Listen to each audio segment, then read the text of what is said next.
দিন আগের কথা। সাউথ কোরিয়ার ডিগিউতে বাস করত ছোট্ট এক কৃষক পরিবার। সময়টা তখন 1995 সালের 30শে ডিসেম্বর। কৃষকের ঘর আলো করে জন্ম নেয় ছোট্ট এক রাজপুত্র। রাজপুত্রটির সৌন্দর্য যেন চাঁদকেও হার মানাত। এভাবেই বড় হতে থাকলো কৃষকের ছোট্ট রাজপুত্রটি। তবে এই কৃষকের ছেলে হয় সবাই তাকে অবহেলা করত। কিন্তু ভাগ্যের পরিবর্তনে দরিদ্র কৃষকের সেই ছেলেটিই আজ প্রকৃত অর্থেই একজন রাজপুত্র।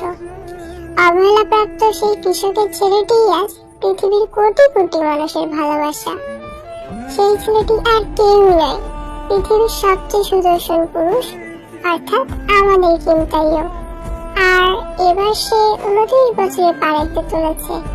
আশা করি সে তার প্রত্যেকটা জন্মদিন সুন্দরভাবে উদযাপন করতে পারবেন এবং এই দিনটা যেন তার জীবনে বারবার ফিরে আসে। Happy birthday to you, Kim তাইয়ং।